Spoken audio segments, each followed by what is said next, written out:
반갑습니다. 경매 채널 김도현입니다. 이번 시간은 아파트 경매의 이익에 대해서 제가 수업을 좀 하도록 하겠습니다. 이것은 특별히 경매 지식에 대한 수업이라기보다는 댓글에 질문하신 분이 있어서 그 질문에 대한 답변을 하면서 좀 궁금해 하실 분이 많아서 그것을 어떤 수업 내용으로 제가 한번 만들어 보겠습니다.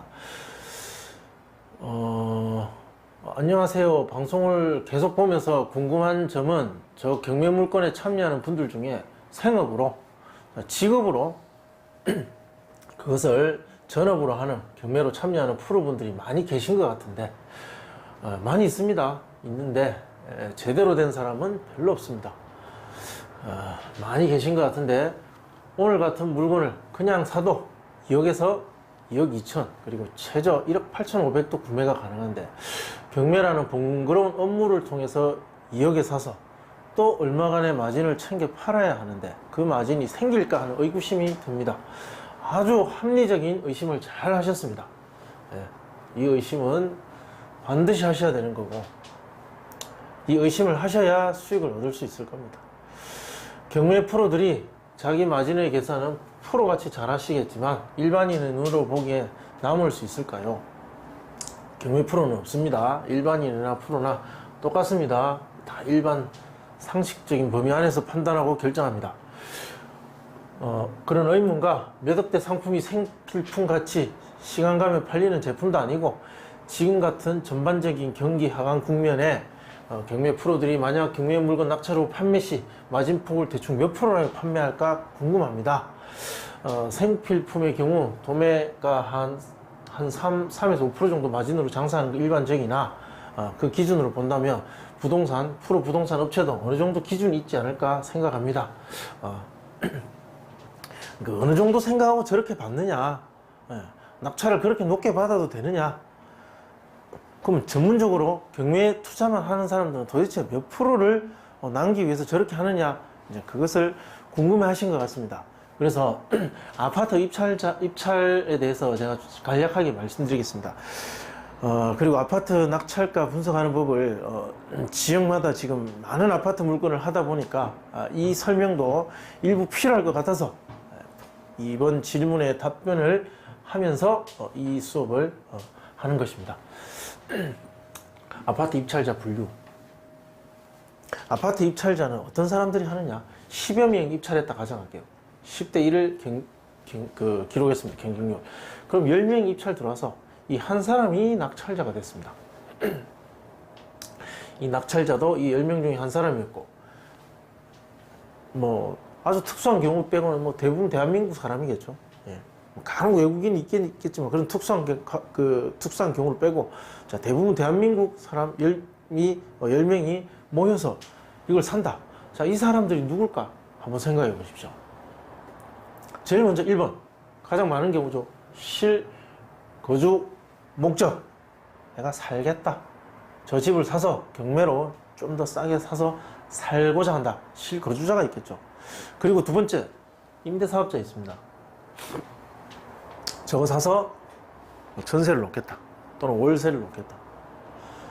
그리고 조금 전에 저희 강의 애청자이신 한 분이 질문하신 바로 단기 매매를 하거나 아니면 조금 보유하다 매매를 하더라도 투자자. 자, 이 둘은 약간의 차이는 있지만 큰 범주 안에는 또 같은 사람입니다. 자, 여기서 실사용자라고 하여, 실거주자라고 하여 투자자가 아니냐? 또 그렇지도 않습니다. 자기가 의식주를 위해서 깔고 앉아 사는 그 집도 투자를 생각하고 삽니다. 다만 이들은 살고 있는 집이 따로 있고, 이 집은 살고자 하는 것이 아니라 돈을 넣었다가 다시 돈으로서 환가하면서 가치를 조금 더 수익을 내고자 하는 사람이고, 이 사람은 당장의 이익을 실현하는 것이 아니라 일단은 거주하겠다. 거주하다가 이익을 좀 보고자 한다. 경매로 아파트를 사는 사람이라면 단순히 거주만을 목적으로 하는 게 아니라 어떤 이런 투자의 욕심도 모두 가지고 있는 사람들이 많습니다. 그러나 당장에 이익 실현이 아니라는 것 때문에 이 투자자보다는 실사용자들이 조금 더 입찰가를 높게 쓰는 경향이 있습니다. 이 사람들은 당장 파는 것이 아니고 이 사람들은 그래도 단기적으로 어느 정도 단기적으로 매각해서 이익을 내고자 하기 때문에 계산상에 있어서 이 사람들이 훨씬 더 낙찰 가능성이 높습니다.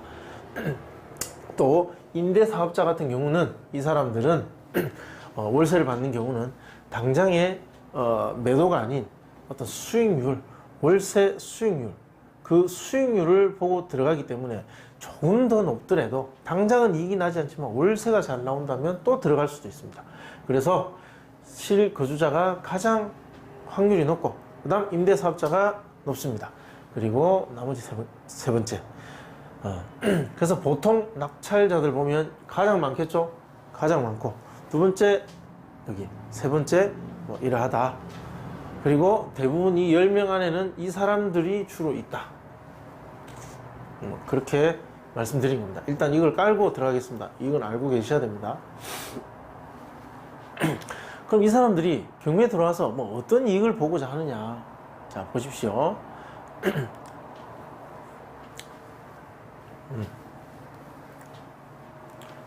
이거 뭐 초록색으로 해야 되나? 보시면, 자, 지금 여기서 매입을 했습니다. 이 지점에서. 사가지고 시간이 흘러갑니다. 자, 시간이 흘러가면 가격이 오른다고 가정을 하면, 뭐 대부분 사람들이 나중엔 오른다고 생각하고 사니까, 자, 가격이 오른다고 볼게요. 그럼 이 지점에 사서 시간이 흐르면 이만큼의 차익을 보는 거죠. 매매를 한다면, 자, 이거 매매입니다. 매매. 근데 경매를 한다면 이 매매할 수 있는 이 시점에 약간의 이익을, 즉, 약간의, 싸게, 약간의 차익을 가지고 시작하는 거죠. 약간 싸게 사가지고 시간이 흘렀을 때 이 사람은 이 시점에 같이 매도를 한다면 이만큼, 즉 여기만큼의 이익이 있는 거죠. 조금 더 이익을 더 볼 수 있다.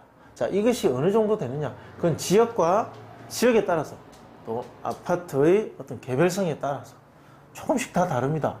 네, 조금씩 다 다릅니다. 그렇죠. 이 폭이 과거에는 이만큼이었다면 점점점 줄어들어서 지금은 굉장히 줄어들어 있는 상태입니다. 이것이 줄어들면 줄어들수록 경매는 쉬워졌습니다.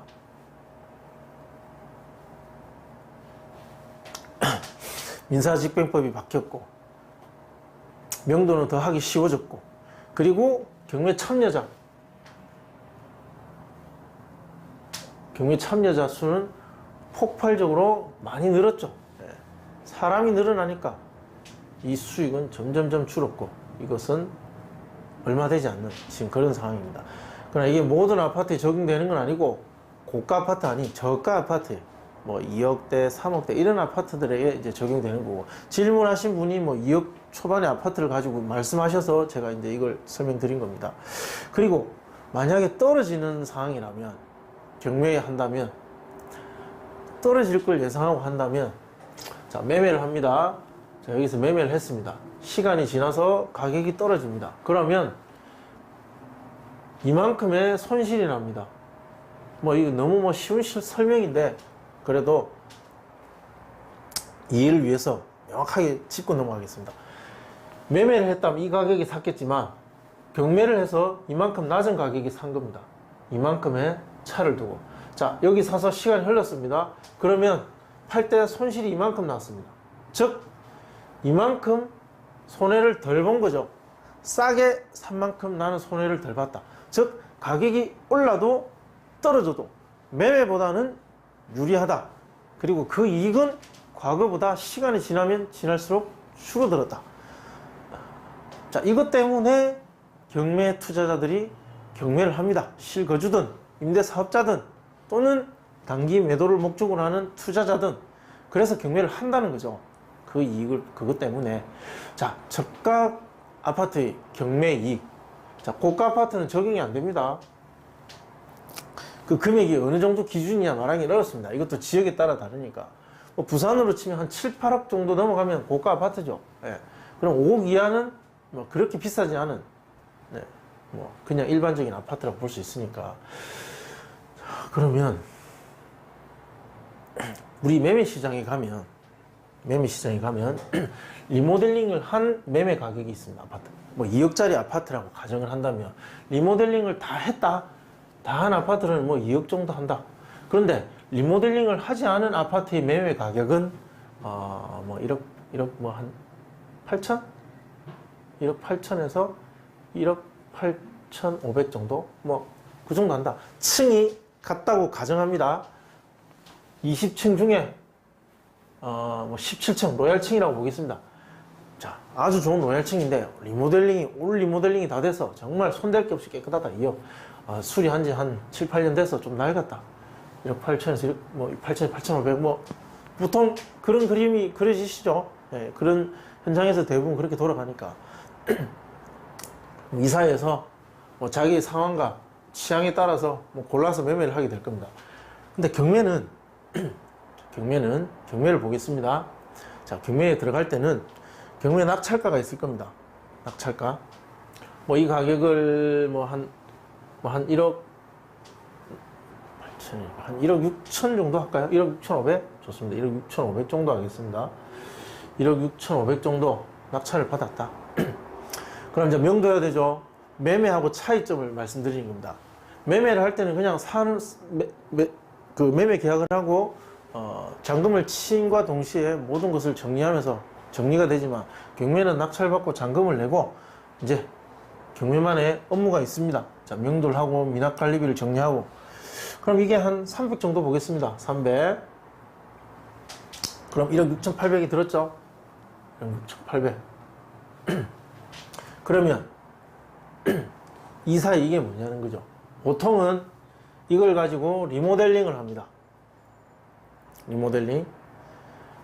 1억 6,800까지 들었다면 아직 1,200만 원의 여유가 있습니다. 이걸 가지고 리모델링을 합니다. 그렇게 해서 약 1억 8천 정도에 만약에 맞춘다면 어떤 차이가 있습니까? 뭐 이 단순한 걸 이렇게 참 그림 그려서 꼼꼼하게 제가 지금 설명을 하고 있는 겁니다. 이해하셔야 됩니다. 리모델링을 하지 않은 매매 가격의 집과 같은 돈이 들어갔는데 리모델링이 어느 정도 된 경매로 낙찰받은 집, 왜 그렇게 높게 낙찰받아서 차익이 나느냐? 차익 별로 안 납니다. 돈 2억 투자해봐야, 정말 잘 남아봐야 500만 원입니다. 그러나 그것조차도 모험입니다. 중간에 변수도 많고 지금 시장에서는 차익 내기는 거의 힘들고 그 모험은 안 합니다. 근데 왜 그렇게 낙찰되느냐? 겨우 해봐야 뭐 인테리어 일부 정도 빼낼 수 있는 금액인데 왜 하느냐? 자, 이 수업을 듣는, 이 온라인 강의를 듣는 여러분이 실거주 목적이에요. 중요한 건 실거주입니다. 자, 지금 수업을 듣는 여러분이 이겁니다. 실거주 목적, 투자도 아니고 임대사업자도 아닙니다. 실거주 목적 입찰자라고 생각하십시오. 자, 여러분은 실거주 목적 입찰자면 같은 가격 1억 8천에 어느 걸 선택하시겠습니까? 리모델링이 하나도 안 된 오래된 낡은 집을 사시겠습니까? 이거 사서 또 리모델링 하면 또 이만큼 비용이 또 추가적으로 들어갑니다. 근데 같은 1억 8천인데 정도 예상되는데 리모델링이 된 집에 살 수 있다. 당연히 실거주자들은 이걸 선택하겠죠. 무조건 이거 선택하겠죠. 그러나 여기를 가기 위해서는 입찰이라는 경쟁과 명도라는 성가신 과정을 거쳐야만 여기에 도달할 수 있다. 이 입찰이라는 경쟁과 성가신 명도라는 것의 대가가 요만큼입니다. 요만큼은 겨우 리모델링 할 수 있는 겨우 리모델링 좀 할 수 있는 정도의 비용만 받게 되지 않는다. 왜 시장에서 그렇게 형성돼 버렸느냐? 실거주 목적. 실거주 목적의 사람들은 이 정도만 되면 입찰에 들어가 버립니다. 그들이 만들어낸 입찰가, 그것이 낙찰이 되고 전반적인 시장에 미친 영향이 이렇게 된 거죠. 이웃집이 얼마에 낙찰됐더라. 그러면 이 집도 얼마에 낙찰될 것이다. 그럼 301호를 낙찰받은 실거주 목적의 사람, 그리고 401호가 경매에 나오면 앞전에 낙찰된 그 사례의 낙찰가가 영향을 미칠 수밖에 없습니다. 그리고 떨어진 사람은 또 입찰 들어갈 수 있겠죠. 301호 떨어지면 401호 입찰 들어갈 수 있지 않습니까? 그 생각과 생각이 시장에서 만나고 충돌하고 다듬어져서 이 실거주자의 사고가, 그들의 계산 방법이 낙찰가가 되었습니다. 그래서 질문하신 선생님이 보기에는 왜 차익이 남지도 않을 것 같은데 저 가격에 낙찰이 될 것인가? 네, 그렇게 생각할 수 있는 가격으로 낙찰이 되는 것입니다. 제가 이 표는 여러 번 말씀드렸습니다. 법원 경매, 어떤 채무, 채권 발생하는 어떤 사건이 발생해서 그것이 공고 사건이 해결되고 뭐 판결을 받고 처리해서 결국 정리하기 위해서 경매 사건이 접수되고 경매 절차가 진행되고 매각일이 공고돼서 결국 매각되고 잔금 납부를 해서 소유권이 바뀐다. 그리고 명도가 끝나면 업무가 종료됐지만 선생님께서 아까 질문하신 질문자의 그 프로 경매, 경매를 전업으로 하는 사람이라면, 자, 여기서부터 다른 거죠. 그것을 사용하는 실거주나 또는 임대사업을 하거나 또는 단기 차익을 위해서 뭔가 가치를 올려서 매도를 하거나, 여기서 남다른 경험과 지식, 기술을 갖춰야만 전문적으로 경매를 해서 큰 수익을 얻을 수 있습니다. 수익은 여기서 납니다. 매도할 때 수익이 납니다. 그 수익금은 매도할 때 매수자의 지갑 속에서 발생합니다. 매수자를 만족시켜야 수익을 얻을 수 있습니다. 매수자를 만족시키기 위해서는 개발, 이것이 필요한 거죠. 아파트라면 뭐겠습니까? 인테리어. 뭐 아파트 벽을 나 혼자 바꿀 수는 없지 않습니까? 결국 아파트 개발은 인테리어밖에 없습니다.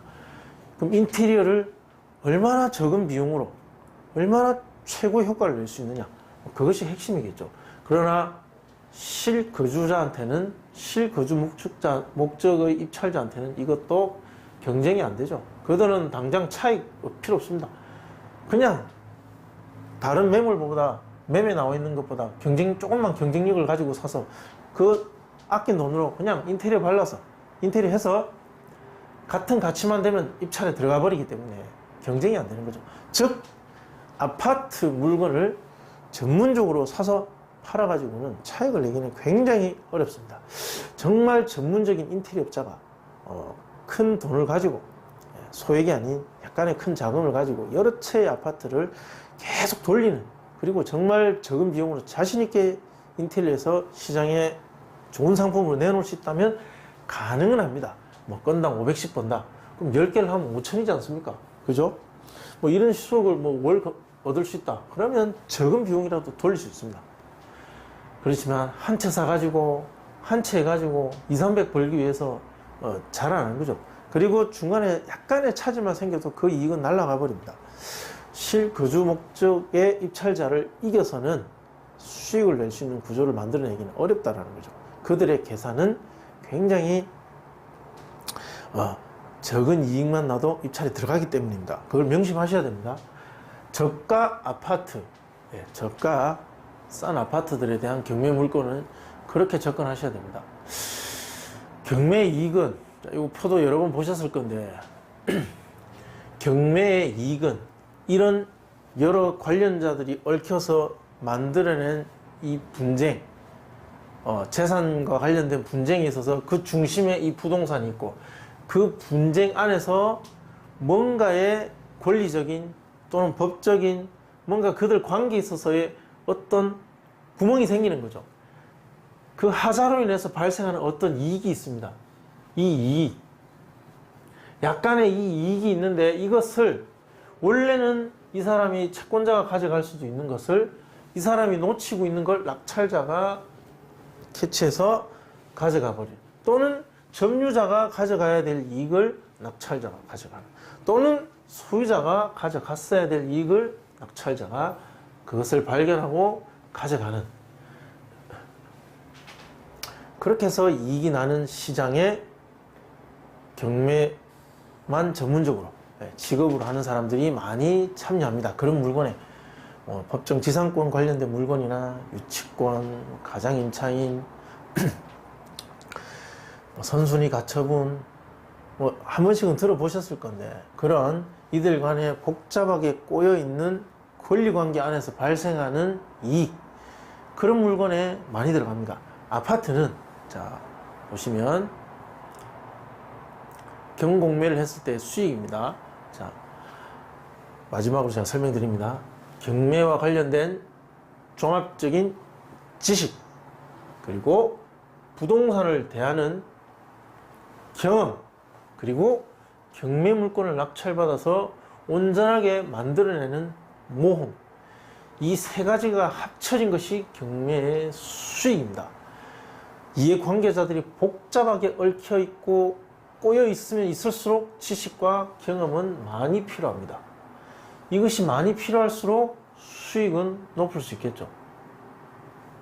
고수익, 고수익이 될 수 있습니다. 또한 이 모험이 굉장히 예측하기 힘든 모험이 예상되는 물건일수록 또 수익이 높습니다.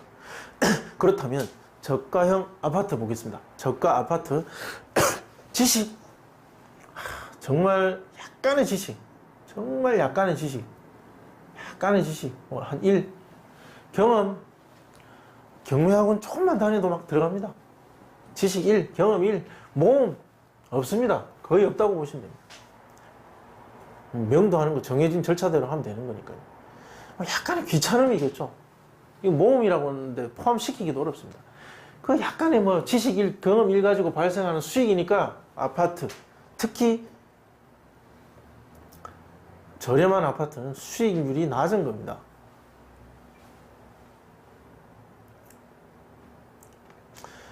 그래서 지식이 좀 더 필요하고 부동산에 대한 경험이 많이 필요하며 개발, 관리, 가치 상승시키는 어떤 그런 경험, 그리고 쉽게 아무나 입찰하기 힘든, 예측하기 힘든 일이 일어날지도 모르는 그런 물건들. 그러나 나는 그 모험을 감당할 수 있고 이겨낼 수 있다. 그리고 그것도 즐기기도 한다. 그런 공격적인 투자자. 이 모험은 정말 용기가 있어야 됩니다.